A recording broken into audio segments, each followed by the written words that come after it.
Well, I appreciate everybody coming. We just thought it would be a nice opportunity to get together following as we're in the midst of a fall season that has been extraordinarily successful. I just wanted to highlight a handful of programs and successes, and obviously answer questions that you may have. But we just came back I just walked back down the hill from the send-off. Our men's soccer team is headed to the College Cup, which is the equivalent of the Final Four in men's soccer. This is the second time in 3 years that Coach Vidovich has our team headed down to Cary, North Carolina. They'll play in the semifinal game Friday night at 8:30 against Indiana, who we played last time in the semifinal game. So just a tremendous, extraordinary season. Coach Vidovich and his staff have just really built a program that is a perennial contender now in the NCAAs, and a team that we're incredibly proud of. And they've got a great belief, they've got great confidence, and we'll see what happens. I'm going to be heading down there with a group of people on Friday to watch that game, and then hopefully our plan is to head back on Monday for the national championship game. So we'll stay tuned to that. And then obviously our volleyball team, our NCAA, headed to the Sweet 16 yesterday. Again, Dan Fisher's just built and sustained a program that is incredibly successful, just a tremendous group of student athletes. We will be playing Thursday afternoon at 3:30. Our staff is going to watch the game downstairs here in the Campus View Club. We'll have a fun all-staff watch party, cheering them on. They have a tough draw. They're in Madison, Wisconsin. They'll be playing Florida, who's a 3 seed, we're a 2 seed. It's really good competition. And then obviously when we advance, we'll be in the Elite Eight against potentially Wisconsin. So with the chance to make a run there in the Final Four again. So a team that has great expectations and an extraordinary coach and a group of coaches that have been together for a number of years now, 6 or 7 years now. So it's a great program and fun to watch. Obviously, women's soccer made it to the Sweet 16 too. I think we put a graphic out. I don't know, our creative team is so talented, but they put a graphic out yesterday about 3 teams in the Sweet 16. Randy Waldrum is just, again, I would argue we have 2 of the greatest soccer coaches in the country. He's elite. That team responded really well following the loss of Amanda and Chloe at the beginning of the season, 2 marquee players, and to see that team battle back and really finish in the Sweet 16. I know we wanted to be in the NCAA tournament, and to make it to the Sweet 16 was exceptional. Beat 2 really good teams there. So anyway, I'm really proud of the success of our fall teams. When we talk about comprehensive excellence a long time ago, when I've spoken a lot about that, this is it on display, right? And success is contagious, and it really is. And when one team, and I think certainly volleyball has probably led the way, when one team starts to win consistently and believe, it becomes contagious. And our fans, our Pitt fans have, we broke attendance records in volleyball, and in men's soccer for the Elite Eight game, it was literally sold out. I mean, I've never seen so many people at the Peterson Sports. I felt bad, we had to turn people away, so we probably need some more bleachers built. But people follow winners here in Pittsburgh. We all know that, and so I'm really grateful to the fans and the people supporting these programs, because it means a lot. So, and obviously football has. We're headed to the Sun Bowl. It's not a New Year's Six Bowl. It's not the college football playoff. And so, a little disappointing overall, but I will tell you, this is a team that, has a great opportunity. We're going to play, UCLA, a top 20 team, get a chance to get our, 5th consecutive win here. They had a really strong finish. I would say they had a great, strong start, too. Winning the Backyard Brawl in front of the largest crowd in Pittsburgh history, for a sporting event was just awesome. Our fans, again, that support Pitt football have been exceptional. And I would just give a big shout out to the student section, the Panther Pitt. They were fantastic. They were at games an hour and a half before the game, lining up to get in, and just really bring the energy to Acrisure Stadium. And so grateful for our students. I hope their experience, being a student at Pitt, part of that experience is coming and making those memories on Saturdays. And so we're really grateful for them. And I've got a lot of confidence in Coach Narduzzi, excited about where this program continues to head. We know the college football playoff is expanding in 24. That's where we want to be, we expect to be, and I know Coach does as well. And so that's, we're excited to finish the season strong on a strong note out at the Sun Bowl. So that's a little bit of wrap up of the fall. I'll tell you, Victory Heights is obviously, I don't know if you all drove here, how you got here, but there's a lot of construction on campus. I tell our staff, no complaints about construction, road closures, cranes in the air. It's all a part of progress here at Pitt, not just in athletics, but on campus. There's the rec center going on right around the corner, and then we broke ground on Victory Heights officially with the approval of the Board of Trustees.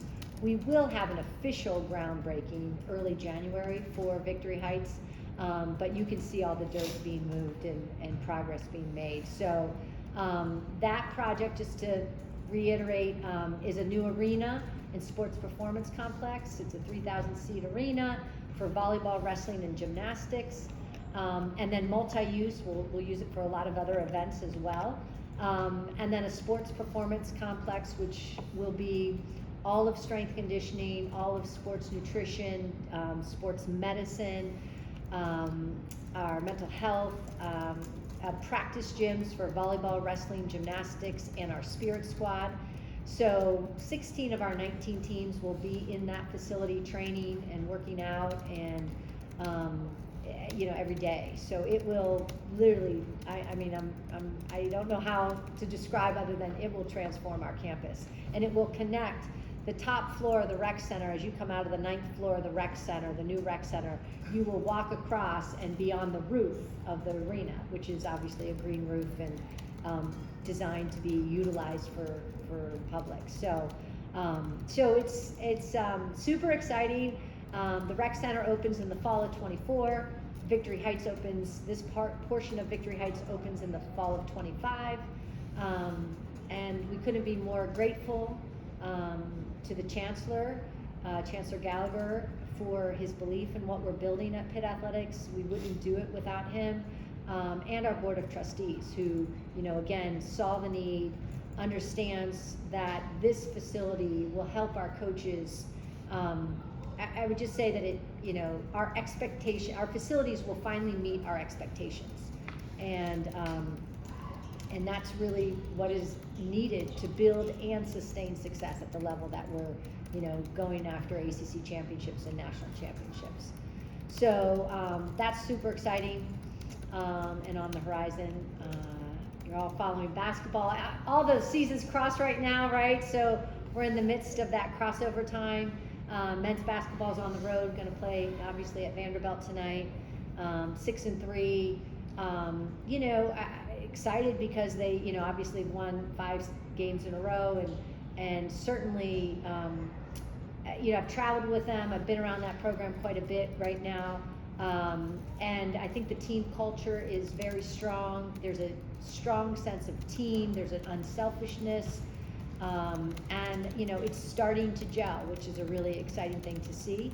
Got a lot of season left, so we'll continue to see how all that team progresses. Women's basketball plays tonight. They're 5-3, and they've got a rebound here and play Loyola tonight here at home at the Pitt. So I'll be at that game, and we continue progressing. So I just thought I'd share a little highlights of the fall. I don't know that we could be more, last weekend was about as jam-packed as it could be. This weekend now is about as jam-packed as it could be. And hopefully, Monday we're in a national championship game and volleyball is progressing on. So I'll open it up to questions and happy to answer anything you'd like. You said this part of Victory Heights. What's the other part? Well, we have an indoor track and band complex. So that's really the final piece of the Victory Heights vision. So the first part was the completion of the Peterson Sports Complex, the third floor. We added all the coaches' offices and team room, team video room. That was men's soccer, women's soccer, baseball, softball, and the addition of lacrosse. So all of that was the first part. Arena Sports Performance Center is the second. And then the last part is an indoor track and band complex. So obviously we know when Pitt Stadium came down, there's no track on campus officially, so we want to build an indoor track in honor of Herb Douglas.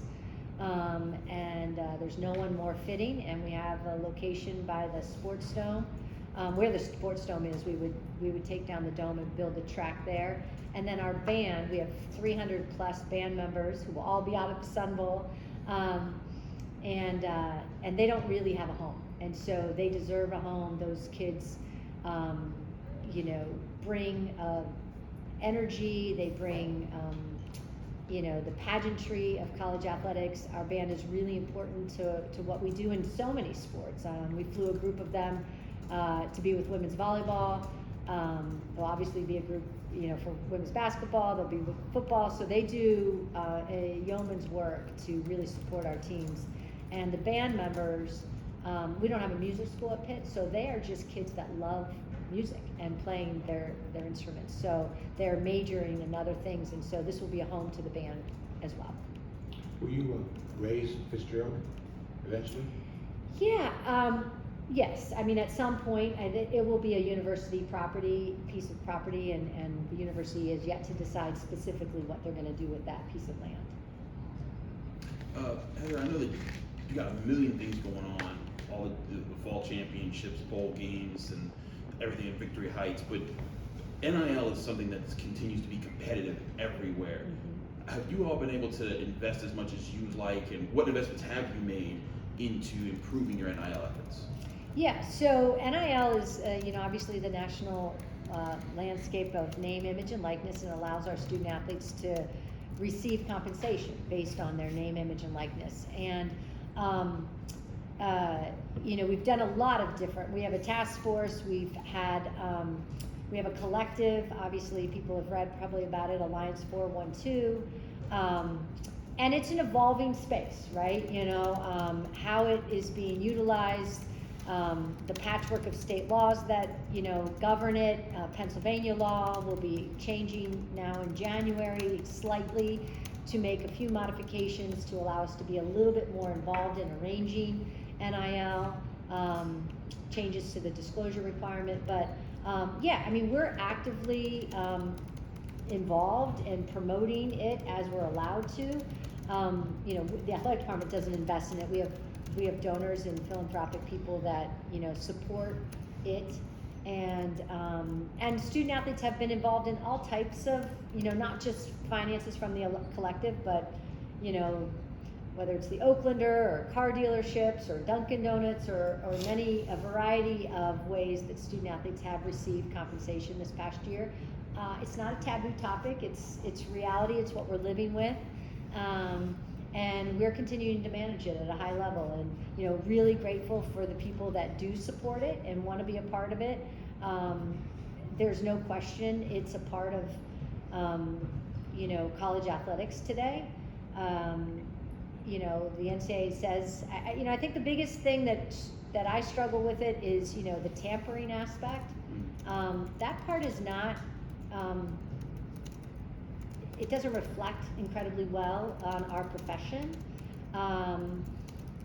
but there's no question, when student athletes have gained a certain stature, or companies want to invest in them, or people want to invest in them, that it is permissible. So we don't discourage it.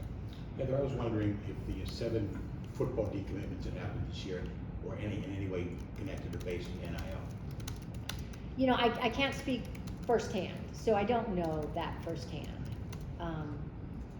And that's one of the challenges with NIL, right? Nobody knows what they hear or read is actually true. So I don't know personally. Heather, what is the challenge of trying to manage what is kind of perceived as a wild west of, you know, wanting things but not tender? I mean, how do you manage that? And is there anything that can be done in the future to help better define it? Yeah, I think the best thing that we have going for us is our coaches and the relationship that our coaches have with our student athletes. And what I mean by that is, you know, when student athletes have real, genuine relationships with their coaches, as I think a great majority of our kids do, they'll go to a coach and say, look, I'm being offered something by another school. What can we do at Pitt? And fortunately, we've got someone like Coach Narduzzi and his whole staff who have those types of relationships with our student athletes where, you know, we can have those conversations. Ideally, you don't have, you know, 50 different laws across the country, and ideally, there's probably some more structure designed around it. You know, it's literally free agency, and there's no limits, and there's no documentation across that is shared across, you know, among everybody.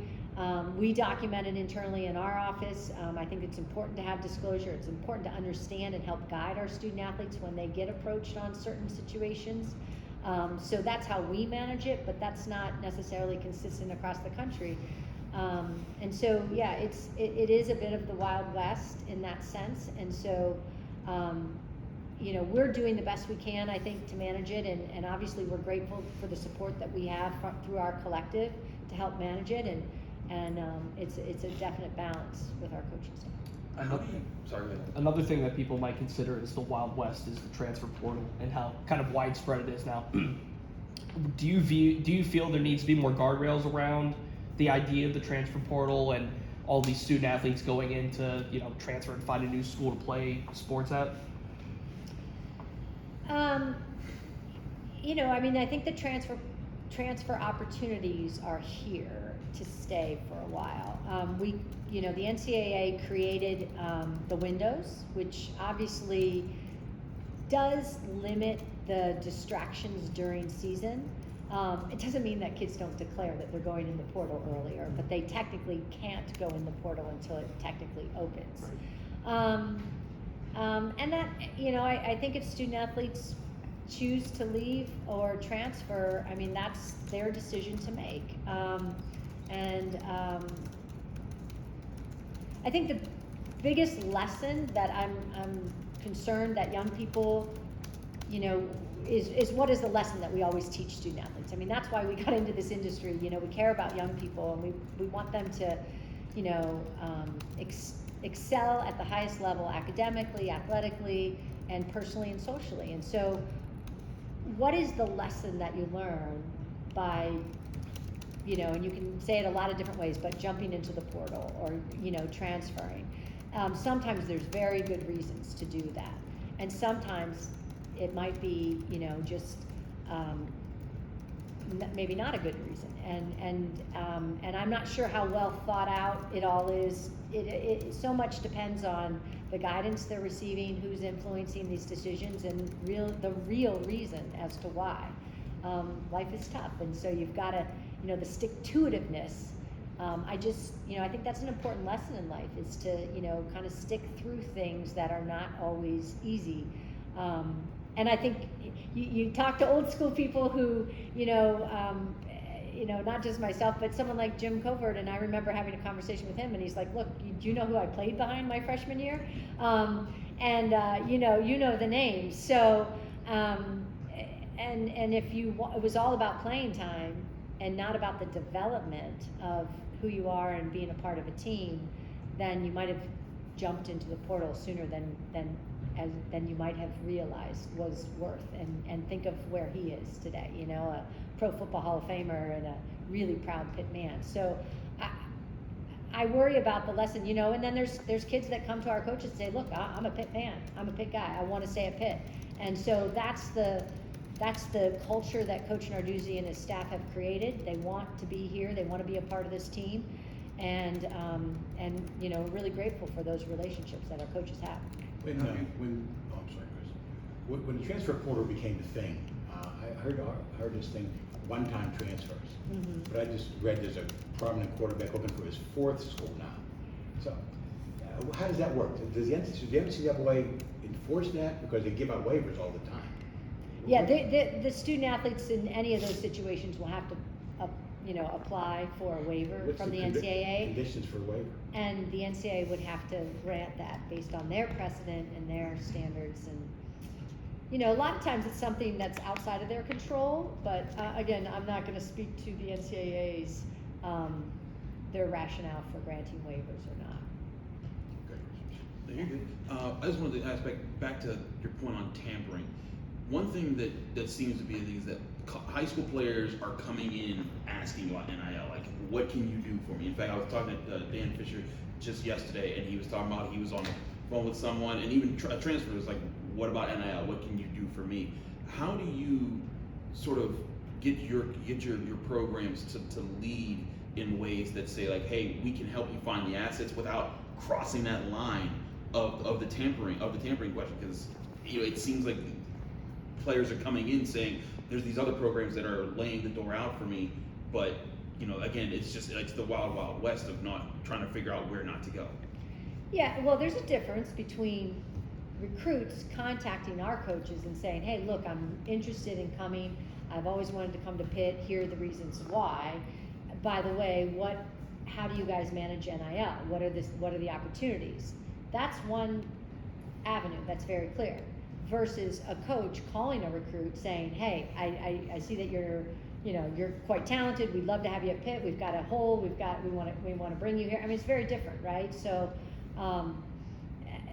I think the latter example is much more focused on, you know, coaches going after kids at other institutions, and offering potentially even things that, you know, that they think that the student athlete is interested in. Heather, are you pleased with how your group has used the transfer portal? I mean, for players basketball, volleyball, football? Yeah, you know, I mean, it's so interesting because the transfer portal has kind of taken on its identity as the portal, like it's in vogue or something. The portal's always been there for every sport, right? Except for football, men's and women's basketball, men's ice hockey, and baseball. So the portal is not a new concept, you know, and we've all coined it as a thing. Obviously, it's now available to these other sports, but what's interesting is how many of the other sports are also, kids are, you know, making quicker decisions to make changes. Not necessarily at Pitt, but I see the numbers across the country. Yeah, we have, you know, in certain situations, I mean, we've had a number of kids that have graduated from Pitt and are going to spend their graduate year somewhere else playing. You know, they didn't play, and you know that's about as the best case scenario for if you lose someone to the portal that, you know, they spent 4 years here, they graduated, they earned their degree, they're a Pitt grad, and yet they really want to play that last year somewhere where they feel it's probably a better opportunity for them to play. And so we've lost those sorts of transfers. But our coaches have recruited a handful of really talented kids out of the portal who may have left for all good reasons. So it is a part of the recruiting process. It's something all of our coaches evaluate and look at their needs and who's actually in the portal.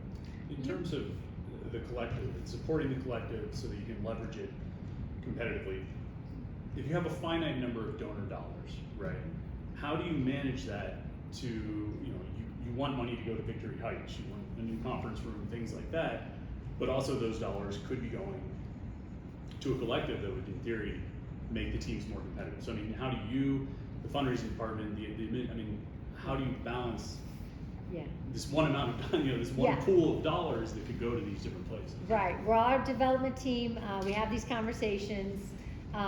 And you know, we know our donors. I think that's the most important thing is relationships in everything that we do. So when you have relationships with donors, the most important thing is to understand why they want to give and what they want to give to. You know, we're grateful because we do have people that want to support the collective, but we also have people that are very philanthropic towards scholarships or facilities and opportunities to build, you know, put their names on facilities like the Valisac Club, and Chris and Sarah, you know, this is a unbelievable space, and this is what meant something to them. So at the end of the day, we will always align our donors' interests with what they want to give to. You know, you're not going to convince people to give to the collective if they really want to give to something else. So we align, you know, you build a relationship, you understand what they are interested in, and then align their interests with what our greatest needs are. And fortunately, we have people that want to give in all spaces, so we are grateful and we're thankful. But the collective it's important. There's no question. I mean, it's a competitive advantage, and we've got to be competitive, and you know, you've got to get in that game. You can't force them to give to certain areas. No. But do you encourage them maybe to No, maybe I mean, help in the collective? I mean, again, our donors are incredibly great, supportive, and they're going to give to what they want to give to, and that's fine. I mean, we've got a lot of people that want to support us, which is, you know, we're just in a blessed situation. So people that want to give to the collective will certainly give to the collective, and they understand how it impacts the recruiting world. It does, and how it helps student athletes. This is, you know, how it helps student athletes who don't always have the needs that, you know, the things that others have. You mentioned the challenge of NIL being governed by 50 different state laws. Is there any push for a uniform set of NIL rules? Yeah, that would take federal legislation, right? So there's no question things have been discussed at length in the Senate and the House, and there's a number of bills that have been proposed by senators. Nothing that has taken, you know, just great, has had much success yet. But it is, and again, they have to make a decision that they want to get involved in governing college athletics. So. Is it difficult to, in your position, to evaluate programs, especially programs with smaller rosters like basketball, when it can be so much turnover? I mean, I think of what you talk about, Jeff, building culture, but when the holdovers are the minority of the roster as opposed to the majority, I mean, it's got to be. I imagine you're trying to evaluate, is this program going forward? At the same time, he's sort of starting from scratch, it seems, every year. Well, he has in some ways, but I will tell you that it's also, how does the coach prioritize it? You know, how important is it to him or her? And for Coach Capel, there's no question it's really important. And I think he's been really intentional this year in particular about getting that cohesion, getting that selfless mindset with this group. You know, it was hard during COVID in the sense that, you know, no one was allowed to be around each other. You know, he couldn't have the team over to his house and those sorts of things. And I think now with that ability to create some informal opportunities for the team to gather and, you know, get to know one another and spend time together, that's been something he's prioritized, which is, you know, I see it just being around the team in a you know, in a casual observer standpoint. Well, I guess with it, I didn't do a good job phrasing my question, which this group knows is hardly new. No. I guess, how do you measure progress, like, well, specifically with basketball, when, you know, there is so much turnover? I mean, is that do you worry that that's a reflection? Is that a reflection of the program? Is that a reflection of the coach? Or is that a reflection just of that kid's individual needs? Is it difficult to evaluate? Are we making progress when it's literally 8 or 9 new faces every year? Well, progress is measured in a lot of ways. So I would say that, you know, we can't just say progress is only going to be measured by you keeping the exact same kids every year, because that's not reality anymore, right? You know, there's too much movement. And so I think you can have progress even if you have transitions within your staff. I mean, within your student athletes.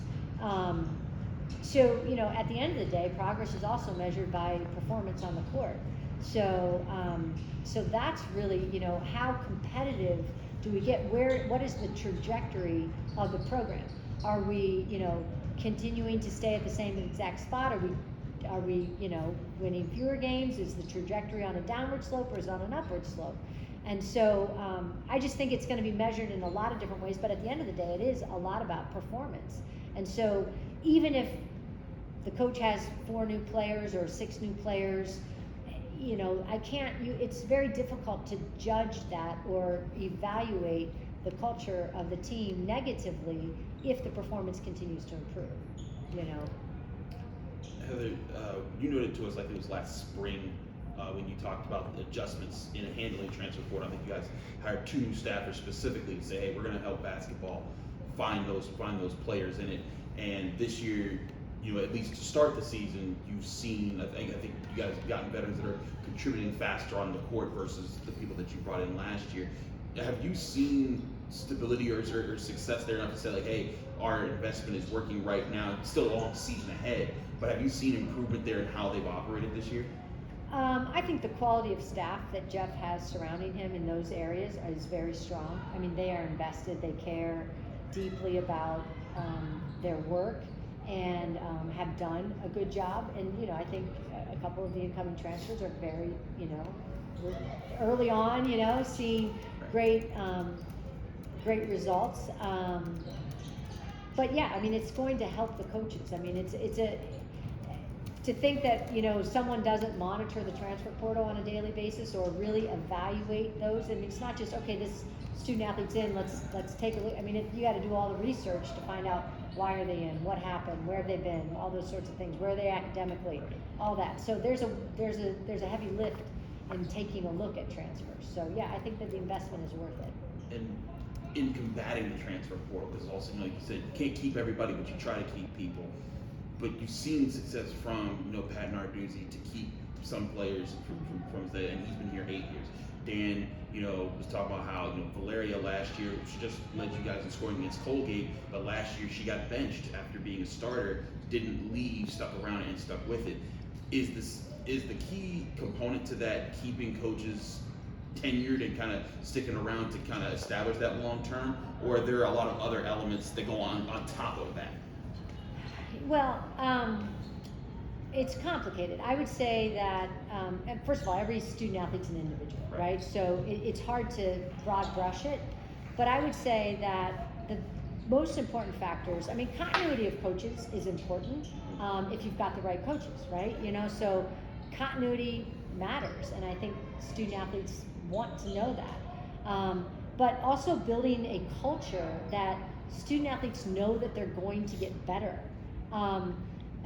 You know, we all go into, I mean, I don't know, I went to college and I thought I was all everything, you know, won state championships, and I can't tell you how much better I got from a freshman to a senior. And I think that development piece of, you know, whether it's Narduzzi or Dan Fisher, Jay Vinovich, Randy Waldron, Mike Bell, I mean, I can go on our coaches, but they develop and make their players better. So someone like Valeria, she's, you know, just a rock star this year, but the year before did get benched, did get beat out. And she's in a great culture where she's proud to be at Pitt, wants to be a part of a winning program, and has confidence that their coaches are going to make them better. Are they eventually going to start? You don't know.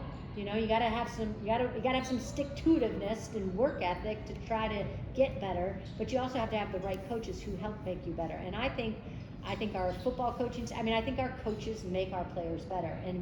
And it's hard because, you know, everybody wants instant success, right? And there's work that goes into it. So it's a marathon, it's not a sprint, and it takes a little time to build it the right way. So she's a perfect example of the right culture, wanting to realize how much better she's going to get, and then, I mean, just an unbelievable season that she's having right now. So, but there's a number of examples that I could describe like that. So Speaking nationwide, isn't she the minority though? Well, I think there's lots of examples of it. Percentage-wise. People might not know them all, right? You might not. I mean, you wouldn't know Valeria. I mean, you don't know her from Adam, right? Like, I mean, you guys don't know Valeria because you don't follow it. I mean, if you look across our board in all the sports, there's lots of examples. The handful of high-profile ones are the ones that, you know, get the attention. So people think that, oh, they're not happy, so they're going to go somewhere else. There's a lot that stay.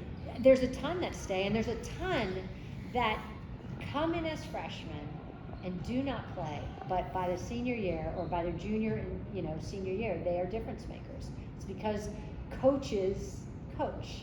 the core, the origination of that word is to carry someone from one place to another, and that's what they do well. They make them better over time.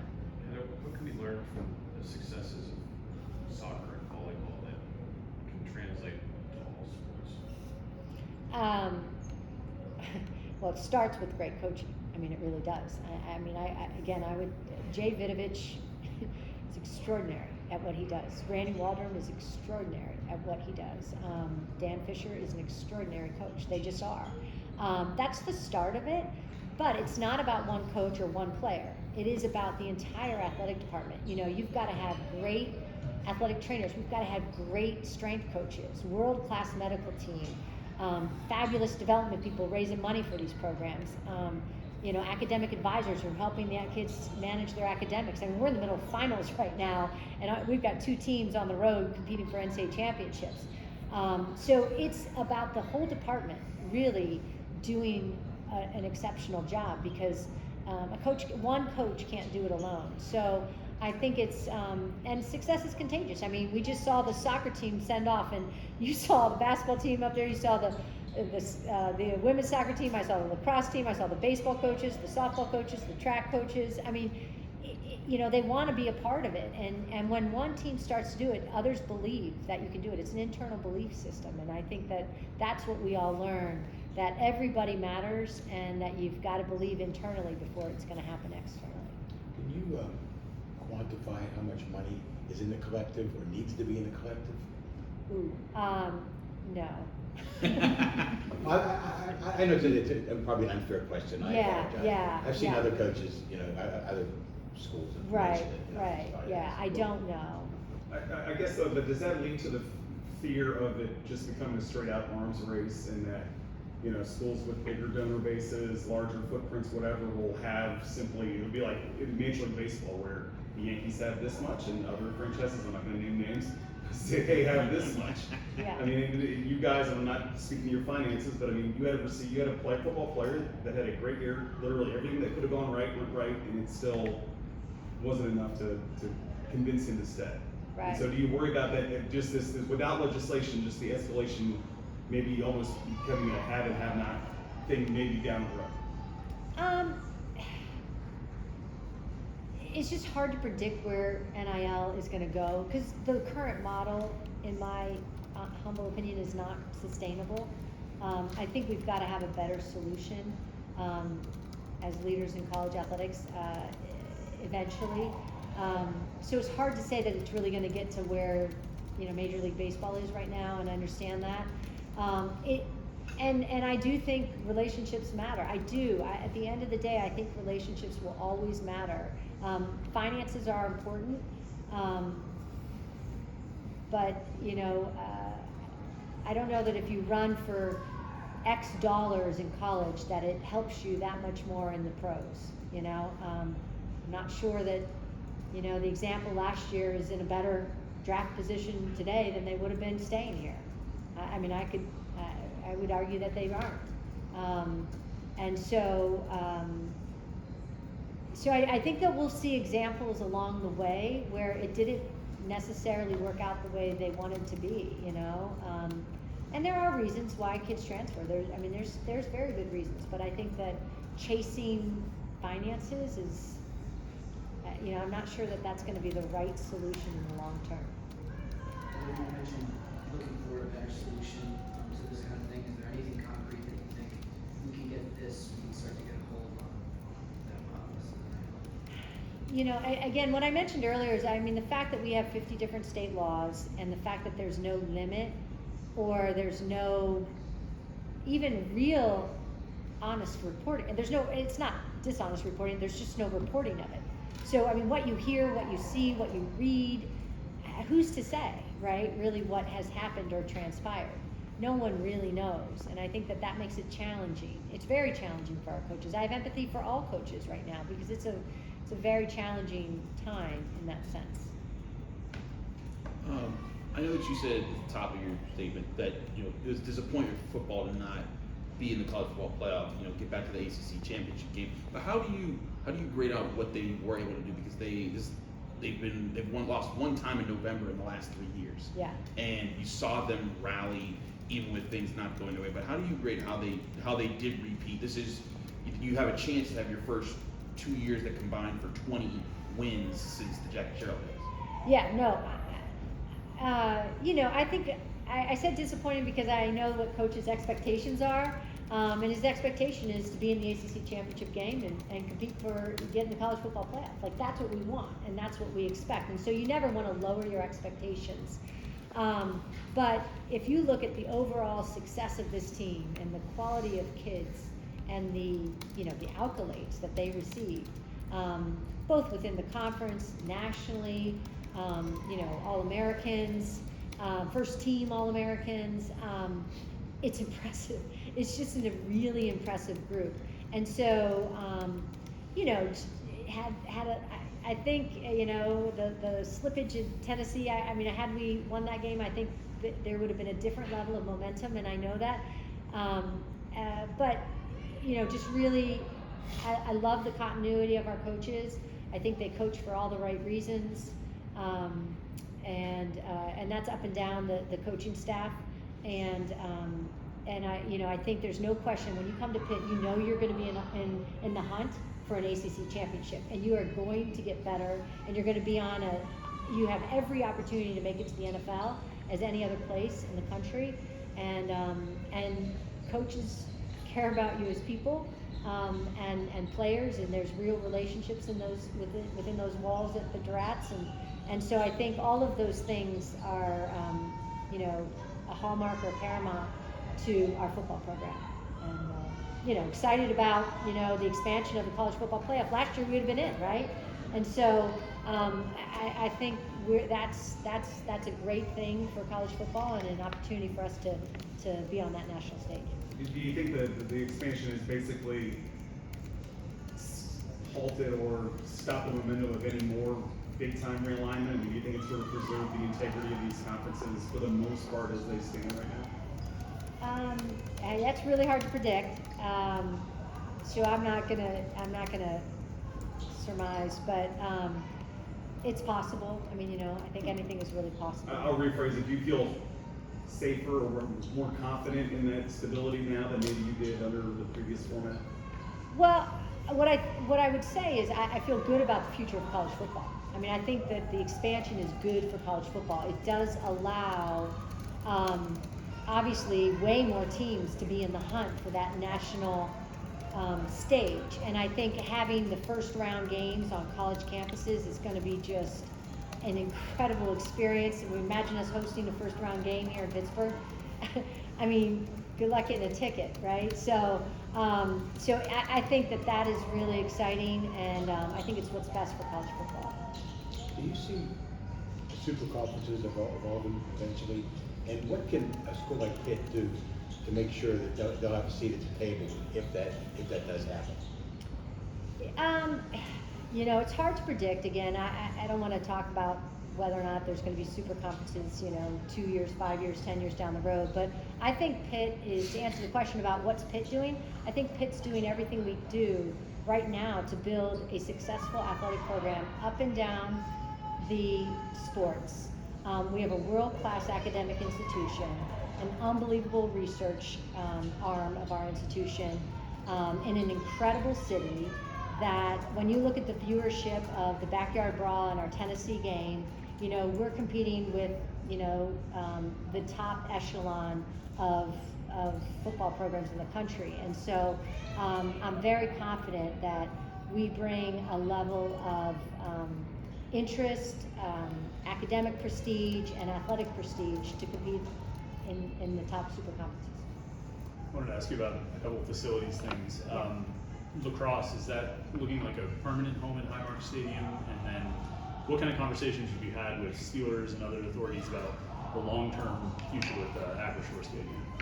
Highmark has been is an incredible venue for our lacrosse team, and so that is our home for the near future as we talk about it. And it's awesome. Emily Wassenaw, our head coach, is extraordinary, and she knows she's in the hunt there with an ACC within the ACC, and obviously it's arguably the best lacrosse conference in the country. So that's exciting, and it's a great venue for our lacrosse teams, no question. We have not had any specific conversations, and I'm not going to talk about football stadium issues. That's something you have to think about, though, right? I mean, like, we're Absolutely. 7 years from the end of the Steelers lease, which means Yeah. it's a, you Absolutely. guys and Steelers in concert will have to Yep. figure something out. Yes, absolutely something I think about. Do we have anything else? First of all, thanks everybody for your attendance. Heather, one more question. Destin Alexander, football defensive lineman, announced $50,000 for his NIL campaign. Do you have any thoughts on that? I think anyone that knows Deslin knows the quality of kid that he is. I mean, he's obviously doing things for his home country, for kids in much greater need than him.